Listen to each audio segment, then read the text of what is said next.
Di ka pa ba tapos dyan? Tanong ni Elena habang inaayos ang manggas ng barong na suot ng kanyang asawa. Noong sandaling yon, tinutulungan niya magbihis ang asawa dahil yun naman ang nakasanayan niyang gawin, ang pagsilbihan nito. Kasalukuyang nakatayo si Victor sa harap ng salamin. Sinulyapan nito ang imahe at di na iwasang mapangiti matapos masulyapan ang kanyang itsura. Sandali lang. Patapos na ako, pero di pa naman ako aalis, may hinihintay pa akong tawag. Pagtapos ko sa aking lakad, may importanteng meeting pa akong pupuntahan mamaya. Tumango si Elena. Kinuha niya ang relo ni Victor. At siya mismo ang nagsuot ito sa pulso ng lalaki. Gaya na nakasanayan, tahimik lang siya. Maingat, puno ng pag-unawa habang inaasikaso ang asawa. Di ka naman pala aalis eh. Halika muna sa kusina, ipagluluto kita ng almusal. Kahit konti lang, kumain ka muna. Aniya, habang nakatayo sa likod ng asawa. Hindi na. Malilate na ako, tsaka pagkain din naman ang pupuntahan ko doon. Doon na lang ako kakain. Ganun ba? O sige, ikaw bahala. Mahina niyang tugon. Lumunok siya tumakbang patalikod. Matapos magbihis, lumabas na ng kanilang kwarto si Victor.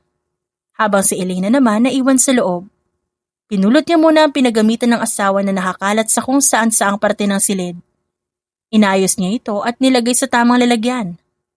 Nang matapos niyang ayusin ang lahat ng dapat ayusin, buntong hininga niyang nilisan ang kwarto at nagtungo sa kusina.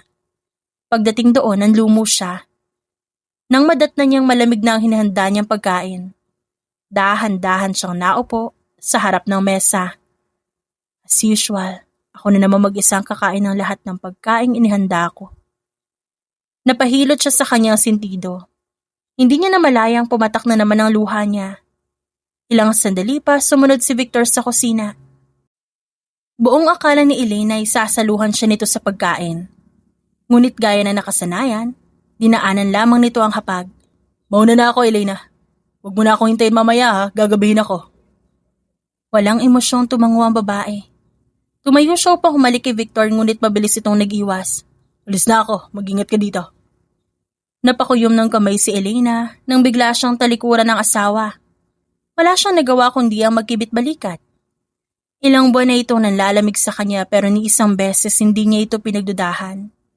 Dahil iniisip niyang kaya ito ganon dahil pagod lamang ito sa trabaho. Pagod lang siya. Bulong niya sa sarili. Pilit niya itong tinatak sa isip. Ayaw niya mag-isip ng kung ano-ano. Muli nang naupo sa hapag si Elena. Pinilit niyang kainin ang pagkaing inihanda niya. At makalipas ang ilang minuto, matapos kumain inayos niya ang kanyang pinagkainan. Umakyat siya sa kanilang kwarto at nagbihis. Bigla niya kasing naisipang dumaan sa opisina ng asawa. Matagal na rin siyang hindi nakakapunta roon. Makalipas sa mahigit isang oras, pagpasok ni Elena sa lobby, napatingin sa kanya ang receptionist. Didiretso na sana siya sa taas ngunit pinigilan siya na nakapwesto sa front desk. Ma'am Elena, kayo po pala. Ano po sadya niya dito? May kailangan po ba kayo?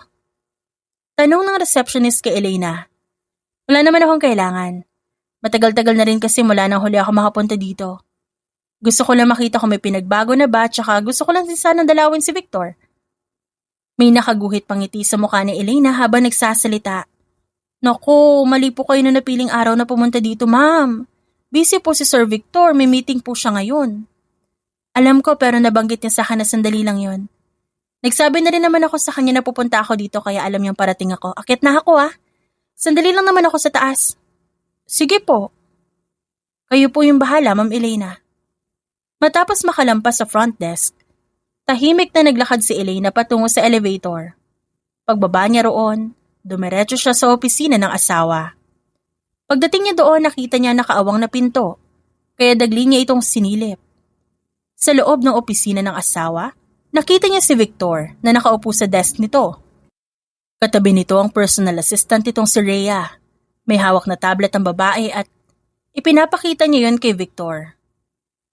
Ginustong pumasok ni Elena nang walang pasabi. Bago pa man niya itulak ang pintuan ng opisina ni Victor, narinig niyang nagsalita ang assistant nito na bahagya siyang natigilan. Tama po yan, Sir Victor. Mas mabuti pong ilipat ang pondo dito. Good idea. I-approve natin yan. Napahinto si Elena. Umawang ang bibig niya. Dati, siya ang tinatanong ni Victor sa mga ganitong bagay.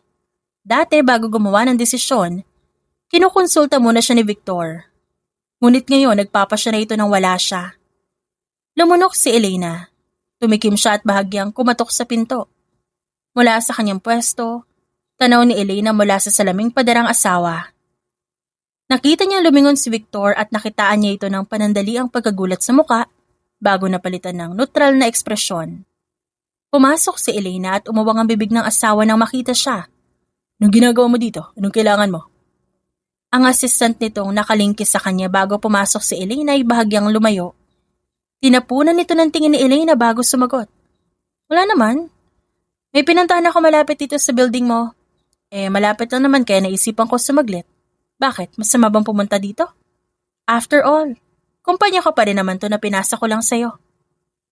Tinapunan ni Victor ng tingin ng kanyang assistant. Tinanguan niya ito at ilang sandali lang nagpaalam na itong lalabas na muna at babalik na lamang kapag tapos na mag-usap sina Victor at Elena. Nang makalabas si Rhea, agad tumayo si Victor. Humakbang siya palapit kay Elena at hinawakan ang braso nito. I know that this company is yours. Di ko naman to inaangkin kaya wag mo akong pagmatasan. Baka nakakalimutan mo. Sa ilang taon mula na magsama tayo. Ako ang naghirap para mapalago ang kumpanya na to. Nakapangalan lang ito sa'yo pero dugot pawis ang inalay ko para mamayagpag ang kumpanyang pinagmamalaki mo. Hindi naman kita inaalisan ng kredibilidad. Hindi rin kita sinusumbatan kung ano man ang iniisip mo. Ang akin lang, pwede akong pumunta dito kahit kailan ko gustuhin. Dahil kumpanya ko to. Irritable inikot ni Victor ang mga mata sa kanya. Kumamot siya sa bandang leeg bago magsalita.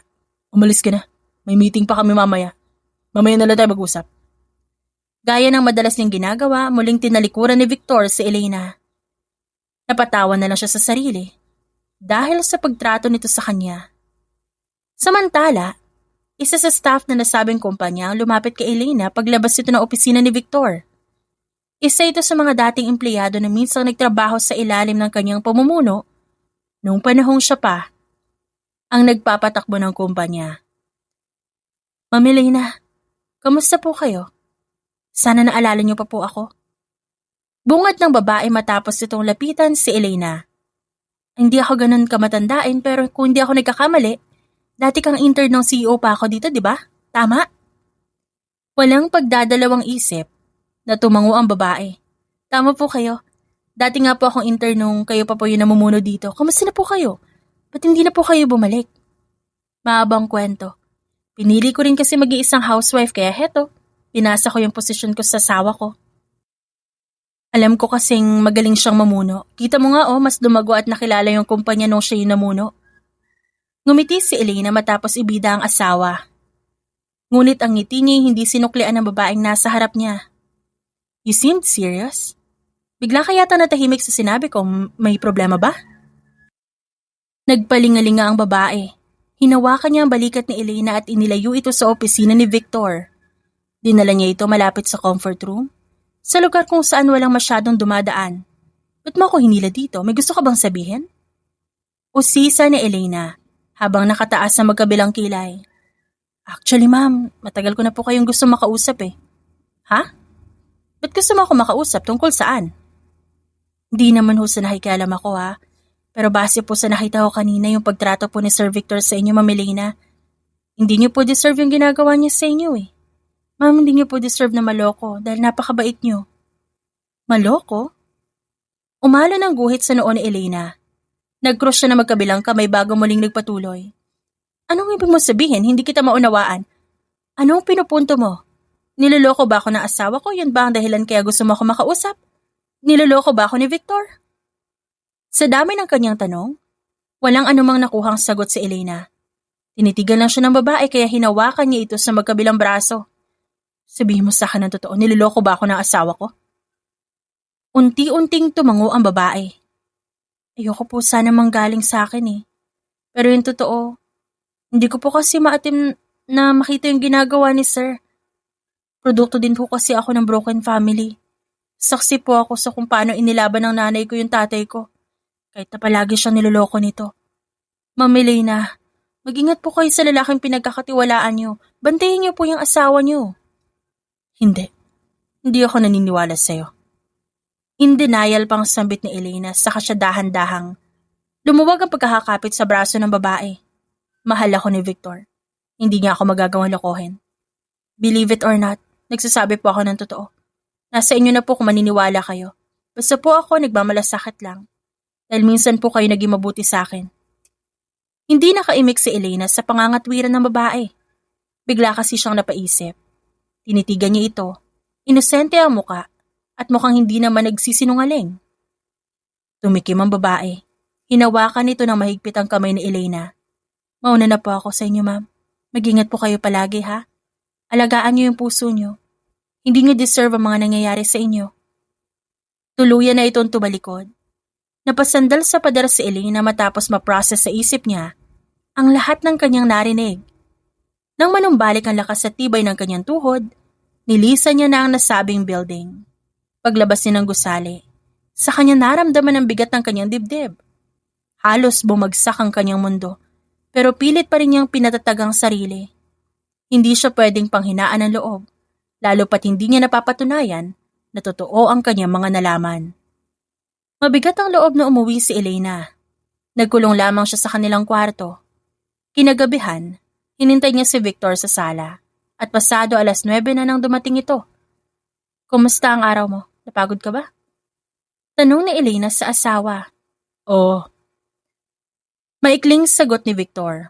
Tumayo si Elena para hubarin ang suot nitong coat. Binigyan din niya ito ng pambahay na tsinelas upang pamalit. At gaya ng madalas niyang ginagawa, inaasikaso niya ito at pinagsisilbihan na para bang isa siyang katulong. May hapunan sa mesa, kakain ka ba? Diyan ka lang at ipag-iinit kita na makakain. Ipaghahain din kita. Akmang tutungo na siya ng kusina nang biglang hawakan ni Victor ang braso niya dahilan para di niya magawa ang balak niyang gawin. Wag na. Di na kailangan. Kumain na ako sa labas. Tugon nito, saka dumiretso sa kwarto. As usual, naiwan na namang mag-isa si Elena. Umupo siya sa sofa at tinapunan ng tingin ng pader kung saan nakasabit ang litrato ng kanilang kasal. Ni minsan, hindi kita pinag-isipan ng masama.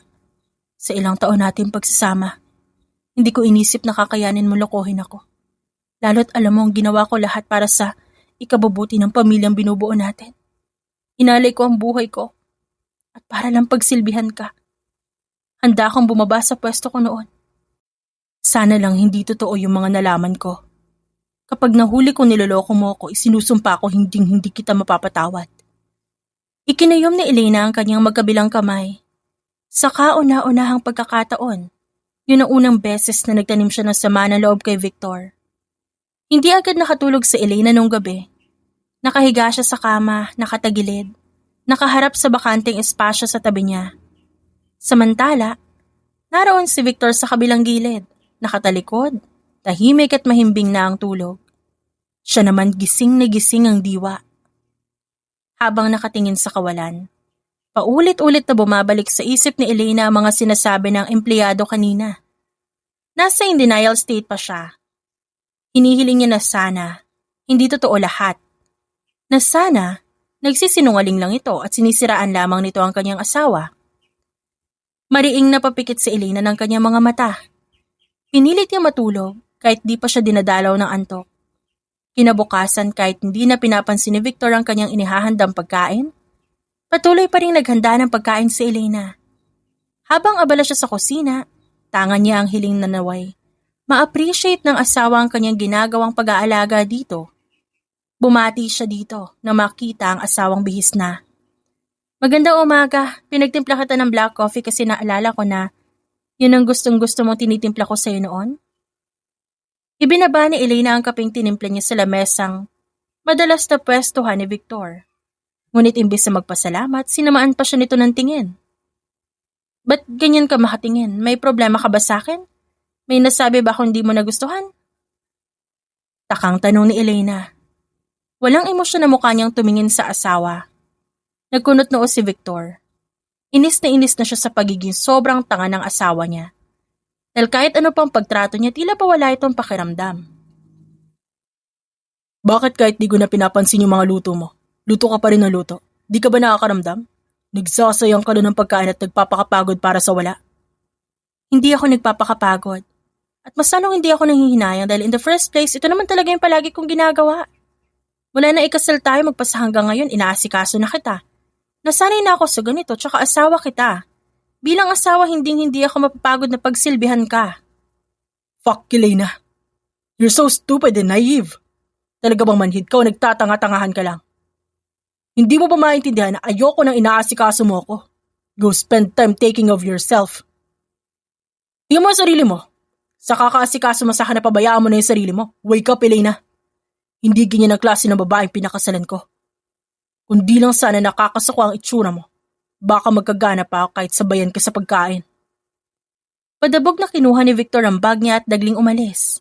Samantala na mawala sa paningin ni Elena ang asawa, tumayo siya sa harap ng salamin. Tinignan niya ang sarili. Sa refleksyon, hindi niya maiwasang maawa sa sarili. Noong araw na yon, nagkaroon ng hindi inaasahang bisita si Elena. Dumating ang kanyang ina at gaya ng tinura ni Victor, una ring pinuna nito ang kanyang itsura. Ano ba yung itsura mo, Elena? Ba't mo pinababayaan ang sarili mo? Nangayayat ka na't putlang-putla ka, bugbog ka ba sa stress? Tika mo yung mga mata mo, lubog na. Napakalaki ng eye bags mo. Natutulog ka pa ba? Grabe naman ho kayo, ma. Kung laitin niyo ako, parang di niyo ako anak. Ipinatong ni Elena ang tray na may juice sa tea table bago naupo sa tabi ng ina. Kamusta naman kayo mag-asawa? Napag-utusan ako ng ama mo para bisitahin kayo dito dahil ang sabi niya natutuwa daw siya sa mga naririnig niya tungkol sa kumpanya. Alam mo bang proud na proud sa asawa mo ang daddy mo? Alam ko ho yun. Tumawag siya sa akin noong isang araw. Humiling pa nga po siya na makausap si Victor. Kaya lang ito si Victor palaging late umuwi. Di nga po siya dito kumakain eh. Hindi niya na inaabot ng oras na hapunan. Totoo ba yan? Anak, hindi naman sa nanghihimasok ako. O ano pa, pero hindi yan maganda sa pagsasama. Baka mamaya hindi mo na mamalayan may ibang dahilan kaya ginagabi ang asawa mo. Matuto ka makiramdam. Baka mamaya niloloko ka na hindi mo pa alam. Tumikim si Elena. Sumandal siya sa sofa bago tumitig sa ina. Alam mo ma, never kong pinag-isipan na hindi maganda si Victor. Dahil alam ko makakasira yun sa pagsasama namin. For years naging masunurin ako sa kanya. Sinunod ko yung mga payo mo na pagsilbihan siya. Naging easy access ako kaya siguro na boring siya sa akin. Nanlalamig siya sa akin kaya tama ka nga siguro. Baka may iba na siyang pinagkakaabalahan. Oh, anong ginagawa mo? Hinahayaan mo lang. Nanlalaki ang mga matang tanong ng ina ni Elena. Anak, alam ko mautak ang asawa mo pagdating sa negosyo pero sinasabi ko sa'yo kapag nalaman ko niloloko ka niyan, lagot siya sa akin, tatanggalan ko siya ng karapatan sa kumpanya natin. Ma, may kukwento ako sa'yo pero huwag kang magagalit ha. Kailangan ko kasi ng opinyon mo dito eh. Ano ba yun? Bumuelo si Elena. Bago magsimulang magsalita, nagpunta ako sa opisina ni Victor. Pero hindi ko sinabi sa kanya and I caught her talking to his assistant. Wala naman ako nakitang mali pero kasi may lumapit sa akin winarningan niya ako tungkol kay Victor. Dahil doon bigla akong kinutuban. Ayoko magtanim ng kung ano-ano sa isip ko pero tama bang pag-isipan ko ang asawa ko na hindi maganda? Alam mo ang sabi nila, kapag kinutuban ng babae madalas totoo, kaya imbestigahan mo na yung asawa mo. Gusto mo magpatulong tayo sa daddy mo? Marami siyang koneksyon para mas mapabilis ang paghuli mo sa kanya. No thanks ma. Ayokong idamay kayo ni daddy sa problema ko. Ako ang pumili kay Victor, pinakasalan ko siya. Ako rin ang nagbigay sa kanya ng access sa pag-aari ko. At kung niloloko niya ako, I think it's time para bawiin ko yung mga bagay na pinahiram ko lang naman sa kanya. Tama yan anak. Huwag mong hayaan na tapakan ka lang ng lalaking yon, lalo na yung pagkababae mo. Lumaban ka. Tinapik ng ina ni Elena ang kanyang balikat. Hinawakan din ito ang pisngi niya at tinalikan siya sa noo. Alam mo, para mawala ang stress mo, magpaspa na lang tayo. Tas manicure and pedicure. I-pamper mo yung sarili mo para kung ano man ang mangyari, at least, maganda ka, hindi ba? Napailing si Elena sa tinura ng kanyang ina. Binangon niya ang sarili bago tumingin dito. Ikaw talaga ma, palagi mo talagang pinapagaan ang loob ko. Kaya hindi ako nahihiyang mag-open up sa'yo kasi ganyan ka eh. Thanks mama ha. Napakaswerte ko ikaw ang naging nanay ko. Aba, syempre naman. O siya, sige. Nag-asikaso ka na rin naman ng sarili mo, tuloy-tuloy mo na at hihintayin kita dito. Tumayo si Elena at dali-daling pumanhik sa kwarto nilang mag-asawa, tsaka nagbihis, habang naiwan naman sa sala ang kanyang ina na kasalukuyang nagmimerienda. Makalipas ng 3 oras, halos napapapikit ang mag-ina tuwing papasadahan ang hilot ng massage therapist ng likod nila. Kapwa sila nakadapa sa magkatabing massage beds. Nakatakip ang kanilang mga mata at tahimik silang nagpapamasahe. Alam mo anak, aaminin ko sa'yo. Ang totoo, total sinabi mo sa akin na hindi ka tinatrato ng maayos ng asawa mo. Alam mo bang hindi ko talaga gusto yung si Victor para sa'yo? Umawang ang labi ni Elena sa gulat dahil buong akala niya kinagigiliwan ng kanyang magulang ang kanyang asawa. Where is this word coming from? Ba't mo naman sinasabi yan, ma? Kala ko ba boto kayo ni daddy sa kanya? Tsaka anong point na hindi mo siya gusto alam mo namang mahal na mahal ko si Victor. Saka ikinasal na kami. That's exactly the point. Mahal mo pero mahal ka rin ba? O pera lang natin ang habol niya mula pa noong umpisa? Tsaka tignan mo nga yung sarili mo, sobra ka na nagpapabaya. Para kang katulong sa sarili mong bahay. Malalim na nagbuntong hininga si Elena. Ninais ang tignan ng ina ngunit nakatakip ang kanyang muka. Mali ko nga siguro na nagpakabisi ako sa pag-aasikaso kay Victor.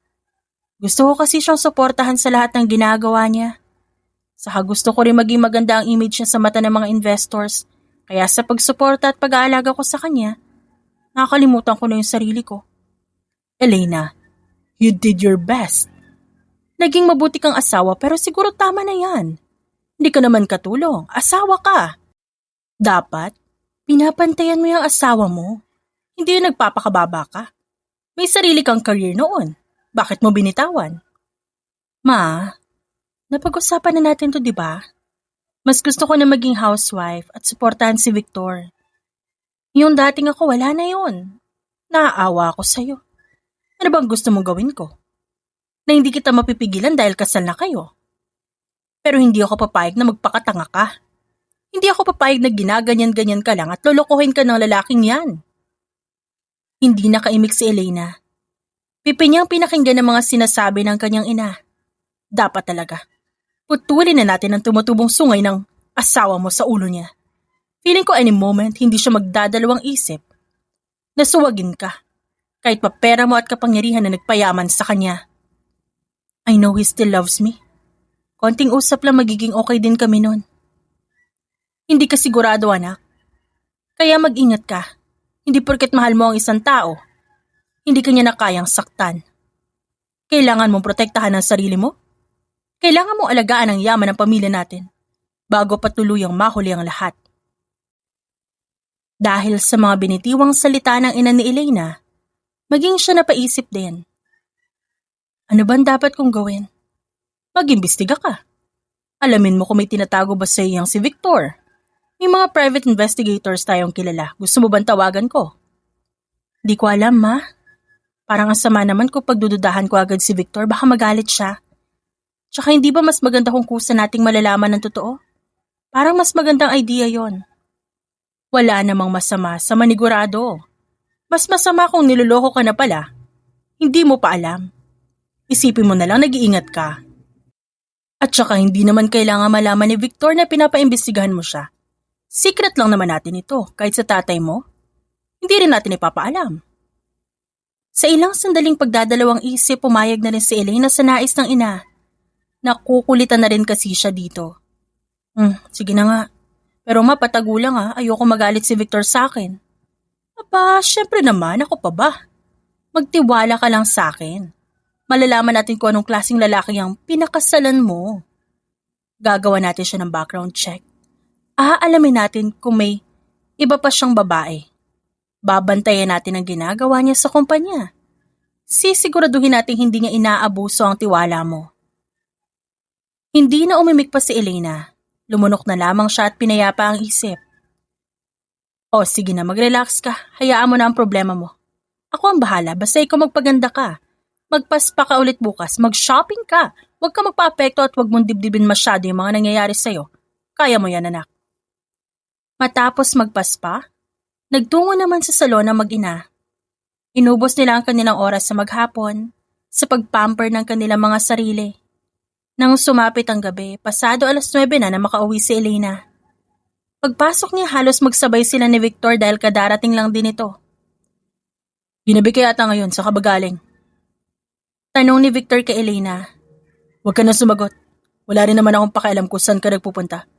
Basta ang mahalaga, huwag mong kalimutan ang responsibilidad mo bilang asawa.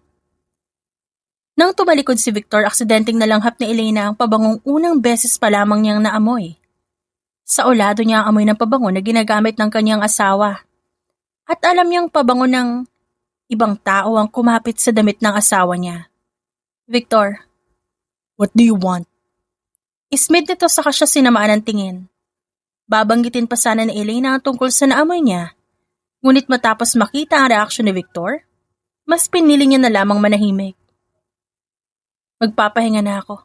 Marami ako inasikaso ngayon. Pagod din ako. Okay, good night. Mula ng araw na yon, sumibol ang hinala sa isip ni Elena. Pasimple niyang sinusundan at minamanmanan si Victor sa bawat kilos nito. Matapos magayos ng sarili at magbihis ng nightgown na higa na si Elena. Paglapat pa lang ng puwet niya sa kama, narinig siyang tinawag siya ng asawa. Maaga akong aalis sa isang araw. May out of town meeting ako kaya hindi ko sigurado kung makakauwi ako nun. Huwag mo akong tatawagan ha. Importanteng kliyente ang kikitain ko. Ayoko istorbohin mo ako. Naintindihan mo ba? Okay. Payak na sagot ni Elena at saka dumiretso ng higa. Ang kanya inastay mabilis na nakapagpainit sa ulo ni Victor. Kaya bumangon ito at sinimulang awayin ang asawa. Talaga bang sasagutin mo ako ng pabalang, Elena? Kailan ka pa natutong sagutin ako ng ganyan? Nakakrus sa magkabilang kamay na tanong ni Victor, habang nakatingin kay Elena na ngayon ay nakahiga na. Kapag ikaw pwede ka sumagot sa akin ng ganon, pero kapag ako sa'yo, big deal ganon.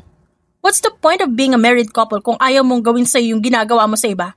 Nasasaktan ka ba? Natatapakan ba yung ego mo? Ikaw na babae ka? Hinablot ni Victor ang braso ni Elena at hinagpitan niya ang hawak dito. Huwag mong inuubos ang pasensya ko kapag ako napikon sa'yo. Ano gagawin mo? Sasaktan mo ako, bubugbugin? Victor, sa tingin mo ba, itong mga ginagawa mo hindi nakakasakit sa akin? Hindi lang ako nagsasalita, pero nakakaramdam din ako. Hinawakan ni Elena ang kamay ng asawa na mahigpit na nakahawak sa braso at padabog itong tinanggal. Ako ang huwag mong sinasagad dahil may hangganan din ang pagiging mabait ko sa'yo. Huwag ko lang malaman ng tinatarantado mo ako. Sinasabi ko sa'yo, ibabalik kita kung saan ka nararapat. Agad na tahimik si Victor sa patutsyada ni Elena. Nagulat siya sa angking tapang na pinakita nito. Nasanay siya na palagi itong maamong tupa ang kilos. Makalipas ang ilang araw, dumating ang araw ng pag-alis ni Victor. Tinulungan pa ito ni Elena sa pag-iimpake ng mga damit sa maleta. Muna na ako. 3 araw ako mawawala dahil change of plan. Para may kasama ka dito, tawagan mo yung mama mo. Magpasama ka muna sa kanya. Ilang araw lang naman. Ako nang bahala, kaya ko sarili ko. Mag-ingat ka na nandun. Tawag ka kapag di ka busy. Inilagay na ni Elena ang huling gamit ni Victor sa maleta. Sinarado niya ang zipper at binaba ang naturang maleta sa kama. Tumango si Victor. Kinuha niya ang maleta at nilisan ang bahay. Samantala pagkaalis ni Victor, ilang minuto pa lang ang nakalipas ay biglang nagring ang phone ni Elena. Nang sagutin niya ito, isang hindi pamilyar na boses ang narinig niya sa kabilang linya. Magandang umaga po, Ma'am Elena. Ako po ito. Private investigator na nautusan ng inyong ina para imbestigahan ang inyong asawa. Ma'am, tatapatin ko kayo. May nakalap na po akong ebidensya na nagpapatunay na niloloko po kayo ng inyong asawa. Ipinasa ko na po sa email niyo yung mga yon. Pakicheck na lang po. Sandali. Titignan ko yung email ko. Matagal-tagal na rin kasi mula nang huli ko ito nabuksan. Sige po ma'am, kung gusto niyo po, pwede po ako makipagkita sa inyo. Ibibigay ko po sa inyo iba pang ebidensya. Ang iba po dito confidential pa. Marami lang po talaga ako connection kaya nakakuha ako ng ilan dito. Sige, makikipagkita ako sa'yo pero pwede bang tawagan na lang kita ulit? Titignan ko muna itong mga sinend mo sa akin. Matapos putulin ni Elena ang tawag, agad niyang sinilip ang kanyang email. Pagbukas niya, tumambad ang litrato ng asawa kasama ang personal assistant nito. Hindi lamang ordinaryong litrato ang mga yon. Dahil bakas pa sa mga kuha na sweet ang dalawa sa isa't isa. Lulan din ang naturang email ang mga hotel reservations na nakapangalan kay Victor. Sa gulat, mabilis nang lambot ang mga kamay ni Elena. Nabitawan niya ang cellphone at nahulog ito sa sahig. Walang hiya ka, Victor. Paano mo nagawa sa akin to? Paano mo ako nagawang lokohin? Umagos ang luha sa magkabilang mata ni Elena. Kinuyom niya ang kamay at paulit-ulit itong hinampas sa pader. Hinawi niya ang gamit sa kanilang bahay. Makalipas ng ilang sandali, malinis nilang inayos ang lahat. Tila ba, nagmistulang rage room? Kaya mabilis niya rin inayos ang mga nagkabasag-basag na gamit. Kinuha niya ang cellphone, matapang siyang tumindig at nagbihis. Nakipagkita siya tumarap sa investigador pero bago yon, tinawagan niya muna ang kanyang abogado. Ngunit sa kasamaang palad, cannot be reached ito at hindi rin mahanap. Makalipas ang 2 oras. So it's true that my husband was cheating on me. Talaga nga namang walang lihim na hindi nabubunyag. Dahil ito ako ngayon. Hindi masikmura na panoorin ang sex video ng asawa ko kasama ang babae niya. Kanina nanggaling ang video na yan. At di na sila nahiya. Sa opisina ko to, di ba? Galing po yan sa mismong IT department ng kumpanya niyo, ma'am. Ang footage po na yan ay deleted na sa inyong system. Nakuha ko po yan sa dating IT head ng kumpanya na mismong inutusan na yung asawa para burahin ang naturang footage. Ang sabi niya sa akin, dinownload niya yan bago burahin. Dahil alam niya balang araw, kakailanganin niyo po yan. Nasaan siya? Gusto ko siya makausap. Sad to say, ma'am, nasa malayong probinsya na po siya. Mamili na, di na natin siya mapupuntahan. Nakipag-ugnayan lang ako sa kanya through video call. Matapos po niya kasing burahin ang naturang footage, inalok siya ng malaking halaga ng asawa niyo bago alisin sa trabaho. Ma'am, sa tingin ko po, sinusubukang linisin ng asawa niyo ang kalat niya dahil marami siyang tinatago. Tama nga siguro si Mama. Pinakasalan lang ako ni Victor para sa pera at sa kumpanya. Naalala ko, noong mga unang buwan matapos na may ikasal. Unti-unti nga akong kinumbinsi na bitawan ng pamumuno sa kumpanya. Kaya naman pala, dahil may purpose siya. Tama ho ang nanay niyo. Pero lang po ang habol ng iyong asawa sa inyo. Ano pong gusto niyong gawin? Ano pong gusto ninyo? Dahil nasa inyo naman ang pagpapasya. Ipagpapatuloy ka pa ba ang pag-iimbestiga sa inyong asawa? Malalim na napabuntong hininga si Elena. Ang luhang tumulo sa gilid ng mata ay mabilis niyang pinunasan. Just continue investigating him. Gagamitin ko lahat ng yan para buweltahan siya. Ipapamukha ko sa kanya na nagkamali siya ng niloko at sinaktan. Pinagsama-sama ng investigador ang mga ebidensyang nakalap niya. Nilagay niya ito sa isang brown envelope at binigay kay Elena.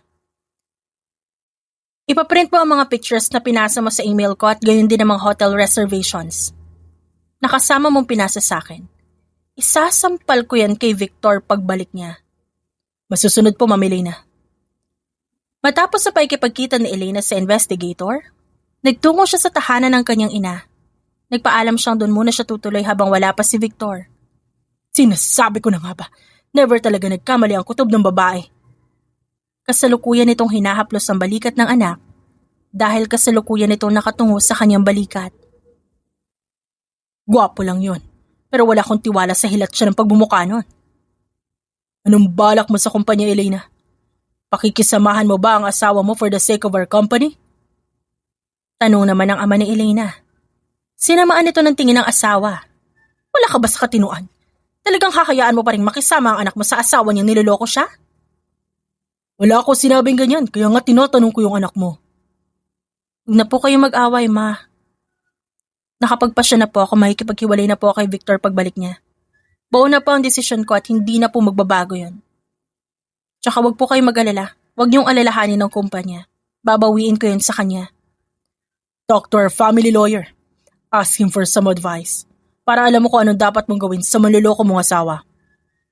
Ang kalmadong ama ni Elena ay tumayo na at iniwan sila mag-ina sa sala. Wag mo na intindihin ng daddy mo. Ganun lang talaga yun magsalita pero nag-aalala yun sa'yo. Para namang hindi ka pa sanay doon. Di ko naman po pinoproblema yung sinabi niya. Alam ko po kasi na tama siya. Sa atin ang kumpanya na yon. Oo nga siya naghirap doon at nagpalago. Pero nasa atin pa rin ang karapatan. Dahil sa atin yung nakapangalan.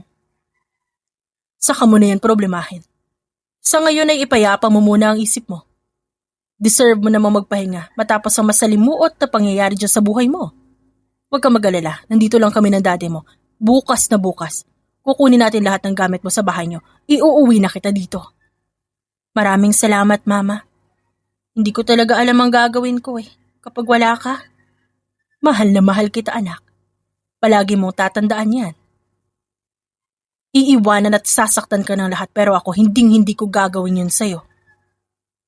Hindi na umimik si Elena. Mas hinigpitan niya ang pagkakayakap sa ina.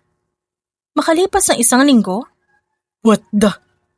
Napamura si Victor ng pagpasok niya. Bumungad ang magulong bahay. Sabog-sabog at sira-sira na ang kanilang mga gamit. Ano nangyari dito? Napailing si Victor. Napatakbo siya patungo sa kwarto nila mag-asawa. Nanlaki ang mga mata niya na makitang maging doon ay magulo din. Nakakalat ang kanilang gamit. Elena! Elena, nasan ka? Makailang ulit na tinawag ni Victor ang pangalan ng asawa. Hinalughog niya ang buong bahay. Ngunit ni anino nito, hindi niya makita. Nasaan ang babaeng yan? May nangyari bang masama sa kanya? Ang pagtataka ni Victor napalitan ng tuwa. Lalo na't alam niyang pabor sa kanya kapag nawala sa landas niya ang asawa. She gone for good. Umagos ang ngiting abot tengas sa magkabilang labi ni Victor. Nagsimula na siyang mag-imagine ng buhay kapag tuluyang nawala si Elena. Binalak niyang tawagan ang kanyang personal assistant. Ginusto niyang ibalita ang itsura ng bahay na sumalubong sa kanya. Ngunit bago pa siya makabunot ng cellphone, nakarinig siya ng lagabog sa pintuan. Mula sa 2nd floor, agad na kumaripas si Victor pababa. Tumambad sa kanya ang asawang nakatayo sa pintuan. Mabuti naman at nandito ka na. Kanina pa kita hinahanap. Saan ba nang galing? Ano nangyari sa bahay natin at ganito kagulo? Ninakawan ba tayo? Sunod-sunod na tanong ay binato ni Victor kay Elena. Ngunit imbes na sumagot, maaliwalas ng ngiti ang natanggap niya mula dito. Anong iningiti-ngiti mo dyan? Nasisiraan ka na ba ng ulo? Di ako nababaliw. Natatawa lang ako sa'yo. Natatawa? Inis na tanong ni Victor kay Elena. Ano namang nakakatawa, Ber? Imbes kasi natanungin mo kung kumusta ako o may nangyari ba sa akin, kung ano-anong walang kwentang tanong ang tinatanong mo. Masyado ka naman yatang tuwang-tuwa. Feeling mo siguro kapag wala na ako, magagawa mo na lahat ng gusto mo. Tama? Yun ba yung gusto mo? Hindi umimik si Victor. Tumitig lang sa kanya si Elena. Don't worry, I will give you what you want. What are you talking about? Anong pinupunto mo? Kunot noong tanong ni Victor. Ngumiti ng abot tenga si Elena. Ang mga litratong binigay sa kanya ng investigador, kinuha niya sa kanyang bag at walang ano-ano isinabog sa ere. Ano to? Tanong ni Victor.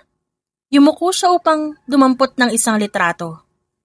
Napakagat labi siya nang mapagtanto niyang stolen shot yon kasama ang kalaguyo. Nagustuhan mo ba ang sorpresa ko para sa'yo? Pagtayo ni Victor, malakas na sampal ang iniregalo sa kanya ni Elena. Para yan sa walang habas na panuloko mo sa akin. Uli-uli, hindi pa nakaka-recover si Victor sa sampal, binigyan ulit siya ni Elena ng sampal. Isang mas malakas sa kanang pisngi. Yan para sa pang-aabuso mo sa pagiging mabait ko sa'yo. Walang iya ka. Sige, subukan mo akong saktan. Ilalabas ko tong baho mo at ipapakita ko to sa lahat. Inangat ni Elena ang cellphone. Sa screen na nagpe-play, ang sex video ni Victor kasama ang assistant nito. Saan mo nakuha yan? Tanong ni Victor sa asawa. Pilit niyang inagaw ang cellphone ni Elena ngunit bigo siya makuha ito. Dahil bigla nitong tinuhod ang bandang harap niya, kaya napahiyaw siya sa sakit. Pasalamat kaya lang ang ginawa ko sa'yo. Kulang na kulang pa yan sa panlolokong ginawa mo sa akin. Sa sakit na dinulot mo, walang yaka, wala kang utang na loob. Sumpain ka nawa at kamta ng kamalasan na narapat sa'yo. Yabang mo. Ngayong alam mo nang niloloko kita. Ay gas wala akong dapat itago. Di naman talaga kita minahal. Dahil pera mo lang hahabol ko sa'yo. Alam ko. Alam mo na pala eh. So alam mo na rin siguro ang kasunod dito. Nag-ikot ng tingin si Victor. Tinalikuran niya ang asawa at lumapit sa kanyang bag. May kinuha siyang papel at inabot kay Elena. Ano to? Annulment papers yan.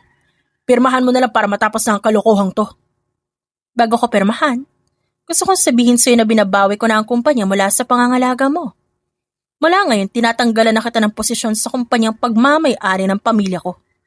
Tinatanggalan? Pinapatawa mo ako, Elena. Wala kang karapatang gawin yon.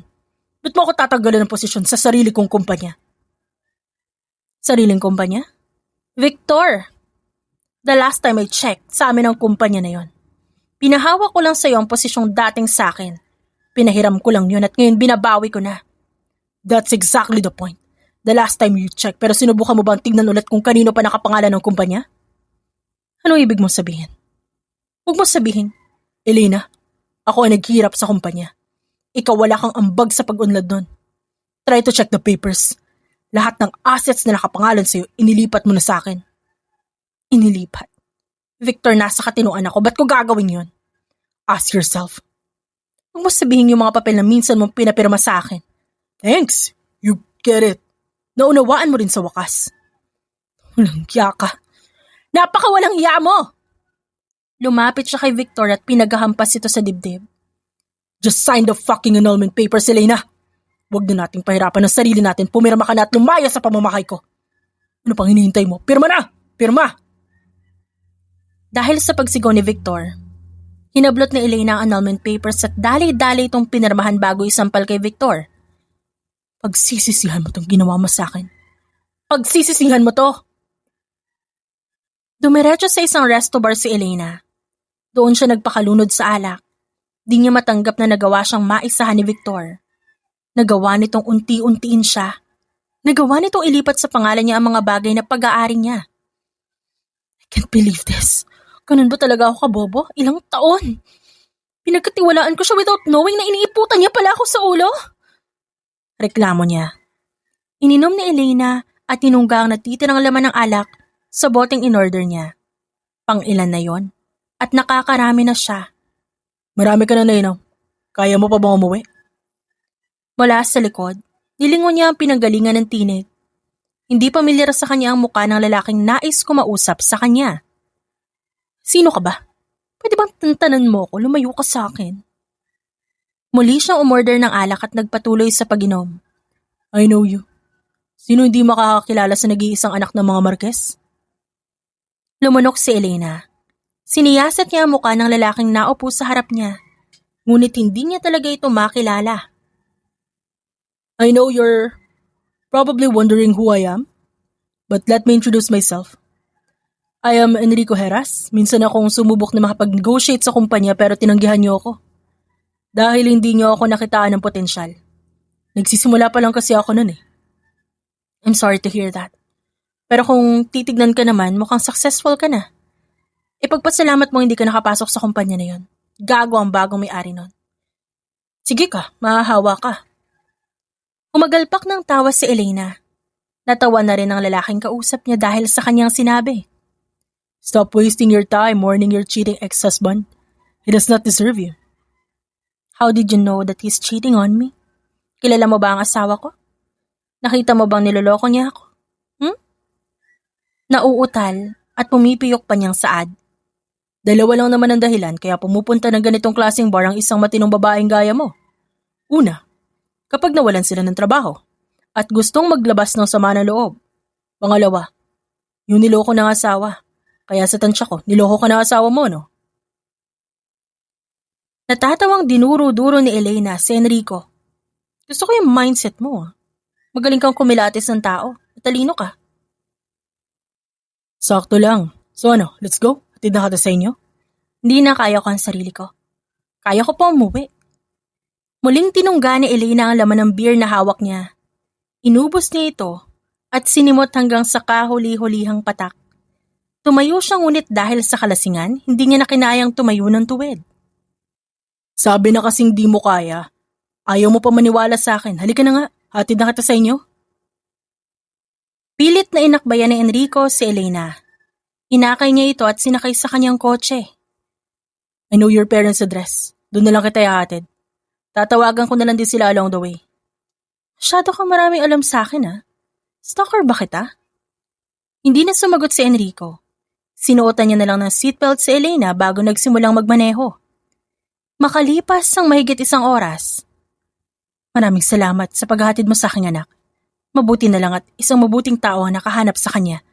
Dahil kung hindi baka napahamak na ang anak namin. Natutuwang sambit ng ina ni Elena. Nakatayo ito sa harap ng kanilang gate. Walang sawang nagpapasalamat sa kabutihan ni Enrico. Wala po yun. Buti na lang po talaga at kahit lumipas ang ilang taon, hindi ko pa rin nakakalimutan ang mukha ng iyong anak.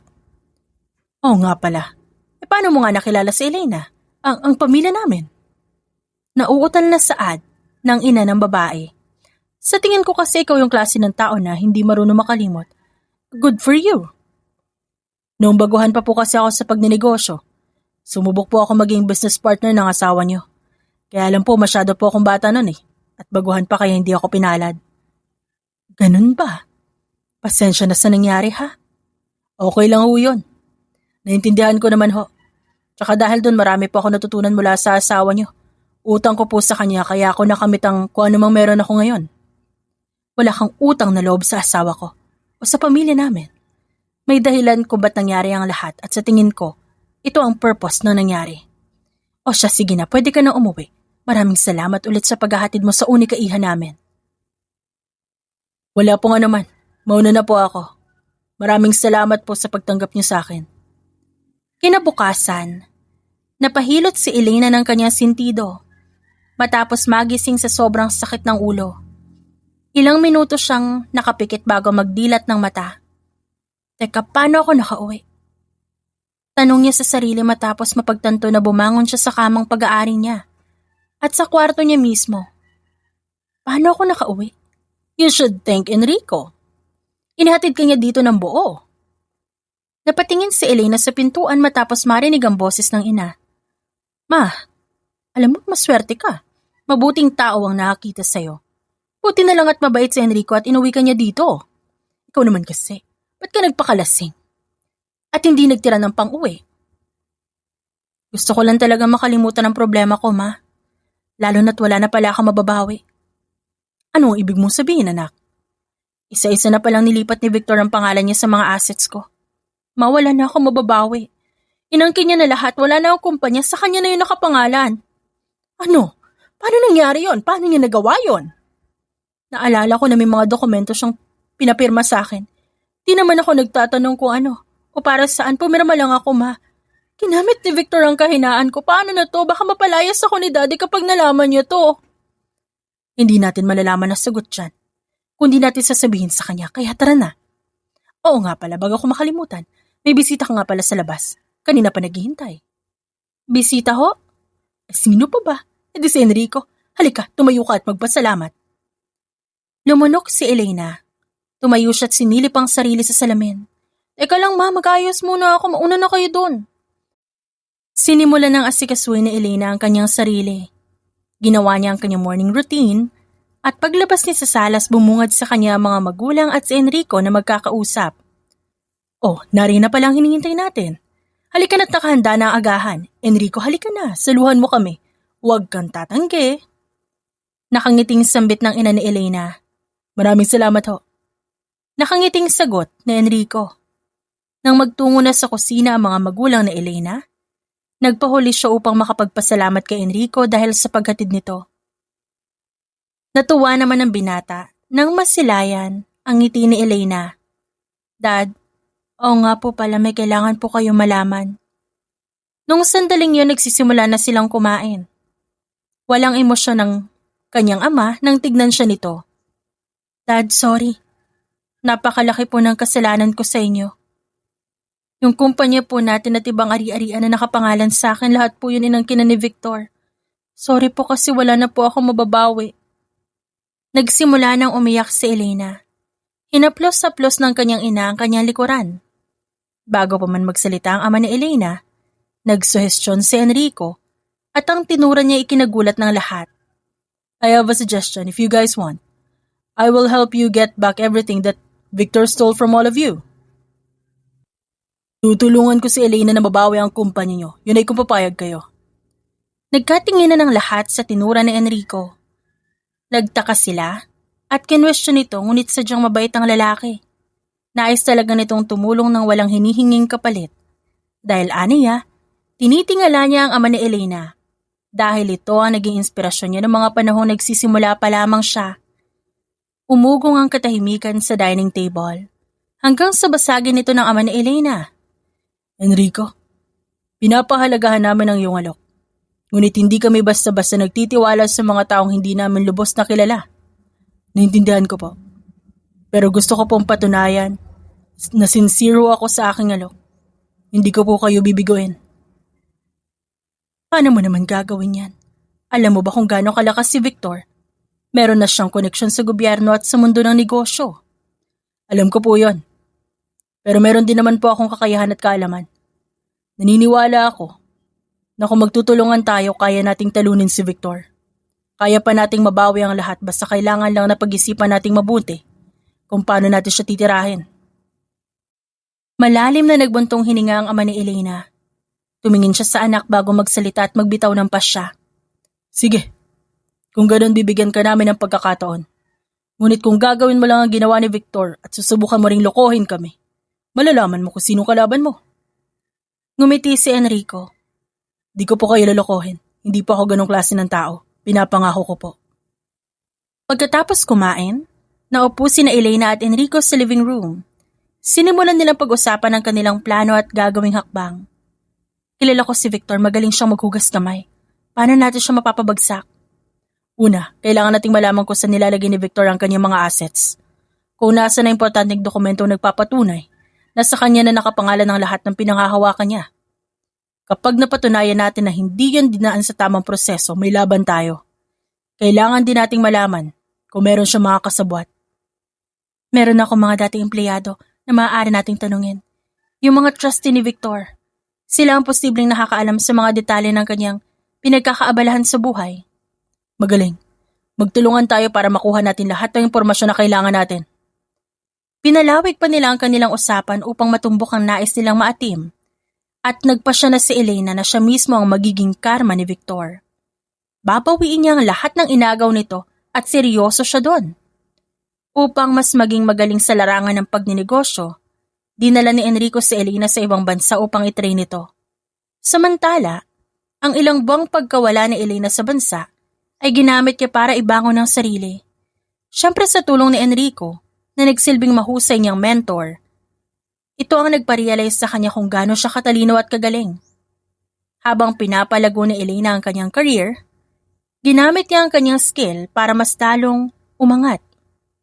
Ang lahat ng tactics na tinuro niya kay Victor noon, mas pinalawig niya at pinagbuti.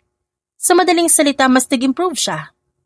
Makalipas ang mahigit 1 taon, nakapagpatayo na si Elena ng sariling kumpanya sa ibang bansa. Ang kanyang pagbabalik sa negosyo ay maganda ang naging simula. Ang mga business partners na nagtiwala sa kanya, hinikayat niya ibenta ang shares sa kanya. Inalok niya rin ang mga ito na mag-invest sa kanyang kumpanya at hindi naman nagdalawang isip ang mga ito dahil malaki ang tiwala ng mga ito sa kanya at sa kanilang pamilya. Makalipas ang halos ilang taon, 2 taong katumbas mula na maghiwalay si Elena at Victor. Masayang nagkukwentuhan si Elena at Enrico sa VIP section nang magsalita ang MC ng naturang business summit. Kaya ang atensyon nila napakos sa entablado. Ladies and gentlemen, ngayon naman po ay bigyan natin ng mainit na pagtanggap ang 2 sa pinakamatagumpay na negosyante sa ating bansa. Sila po sina Mr. Victor Alonzo, CEO ng Alonzo Group of Companies, at Ms. Elena Marquez, CEO ng Marquez Conglomerate. Together with the young and powerful CEO and President of Heras Group of Companies, let us all welcome Mr. Enrico Heras. Umalingaw-ngaw ang masigabong palakpakan sa buong lugar. Ngumiti si Elena, gayon din si Enrico. Inilahad dito ang kanyang kamay sa babae at saka tumayo. Kasabay nilang tumayo si Victor. Bago umakyat sa stage, nagkasalubong ang dalawa. Kung anong inaliwalas ng itsura ni Elena, siya namang kaibahan sa mukha ni Victor. Bakas ang gulat at pagtataka sa mukha nito. Elena, anong ginagawa mo dito? Ngumiti lang si Elena bago tuluyang umakyat sa stage habang nakahawak sa kamay ni Enrico. Mr. Heras, Mr. Alonzo, Ms. Marquez, maraming salamat sa pagdalo sa aming summit ngayong gabi. Kami po'y nagagalak na makasama kayo sa espesyal na gabing ito. Maraming salamat din po sa inyong pag-imbita. Tugon ni Victor sa MC. Malaking karangalan po para sa akin na makasama sa summit na ito. Wika naman ni Elena habang si Enrico ngumiti at umangulang. Miss Marquez, alam po naming marami nagtataka kung ba't po kayo narito. Maaari po bang ibahagi ninyo sa amin ang dahilan ng inyong pagbabalik sa Pilipinas? Iniabot ng MC ang mic kay Elena. Walang pagdadalawang isip nitong kinuha ang mic. Ngumiti si Elena. Tumingin siya kay Victor bago magsalita. Magandang gabi po sa inyong lahat. Alam ko marami ang nagulat sa aking pagbabalik lalo na at alam po ninyong lahat na matagal din ako nawala. Mahal ko po kayong lahat. Kaya hindi ko ipagdadamot sa inyo ang katotohanan. Ang totoo po niyan, bumalik ako ng Pilipinas para bawiin ang lahat ng inagaw sa akin. Nanlaki ang mga mata ni Victor. Kaya napatanong siya sa sarili. Ano ibig niyang sabihin? Taas noong tumayo sa gitna si Elena. Kinuha niya ang simpatya ng ibang bisita na nasa ibaba ng entablado bago nagsalita muli. Ako po si Elena Marquez, dating asawa ni Victor Alonzo. Hindi niyo po na itatanong ang aking ama ang nagtatag ng kumpanyang pag-aari ni Victor ngayon. Dugot pawis ng aking ama ang inalay para lang maitatag yon. Alam niyo po ba nagkaroon ako ng pagkakataon na pamahalaan ang kumpanyang yon? Ngunit sa kasamaang palad, ninakaw ito sa akin, ngunit ngayong gabi. Gusto ko pong i-anunsyo ang hostile takeover ng Alonzo Group of Companies. Opo, tama po kayo nang narinig. Dahil ang kumpanyang pag-aari ni Victor Alonzo ay pag-aari ko ng muli. Anong pinagsasabi mo? Tanong ni Victor. Sinubukan niyang lapitan si Elena ngunit agad itong binakuran ni Enrico. Don't you ever fucking touch her or I swear I'll make you regret it. Isa ka pa. Sino ka ba sa buhay ni Elena? Bakit nakikisawsaw ka? I love her. Mahal ko siya kaya gagawin ko ang lahat para protektahan siya. Kaya huwag mong subukan saktan siya ulit. Ako makakalaban mo. Ang biglang pag-amin ni Enrico, kinagulat ni Elena. Ngunit kinilig naman ang lahat sa confession na yon. Ilang sandali pa dumating na ang mga pulis. Ang mga ito'y umakyat sa entablado at pinusasan si Victor. Sandali, ano ba problema niyo? Anong kasalanan ko ba't niyo ako hinuhuli? Bitawan niyo ako. Wala akong ginawang masama. Sino ba kayo para gawin sa akin to? Meron kang warrant of arrest para sa kasong embezzlement, fraud at paglabag sa security law. May karapatan ka manahimik. Anumang sasabihin mo'y maaaring gamitin laban sa'yo sa korte. Wala nang nagawa si Victor. Kahit nagpupumigla siya, dinampot pa rin siya ng mga pulis. Sa wakas natapos na din. Malalim na nagbuntong hininga si Elena. Lumuwag ng labis ang dibdib niya dahil nasaksihan niyang dinakip ang dating asawa. Di pa tapos ang laban ni Elena. Saad naman ng lalaki sa tabi niya. Kailangan pa natin siguraduhin makukulong siya sa mga nagawa niyang kasalanan at pagbabayaran niya ang ginawa niya sa'yo. Ngumiti siya kay Enrico. Maraming salamat. Hindi ko ito magagawa kung wala ka. Gaya na sinabi ko kanina, ginagawa ko ito dahil mahal kita. Wala akong hindi gagawin para sa'yo. Lagi mong tatandaan yan. And I love you too, Enrico. Salamat dahil dumating ka sa buhay ko. Nang matapos ang business summit, binisita ni na Enrico at Elena si Victor sa kulungan. Tuwang-tuwa siyang makita na nakaposas ito. Pumunta ka ba dito para makita akong nagdurusa? Huwag ka mag-aalala. Makakalabas din ako dito. Alam mo, Victor, di naman sana mangyayari to kung di ka naging selfish at gahaman. Naging mabait naman ako sa'yo Binigay ko sa'yo lahat. Inalagaan kita sa paraang deserve mo. Pinaramdam ko sa'yo ang wagas na pagmamahal na handang gawin at isugal ang lahat, mapasaya ka lang. Pero anong ginawa mo? Hindi ka na kontento. Winalangya mo ko. Pati pag-aari ko sinulot mo. Sinayang mo lahat. Everything that you've worked for is now worthless. Sayang lang. Mabubulo ka na dito. Umalis ka na dahil mula noon hanggang ngayon hindi kita kailangan. Lumayas ka na dito. Alis! Sigaw ni Victor. Tumayo siya ngunit iniupo siya ng mga pulis na nagbabantay. Good luck sa magiging buhay mo dito.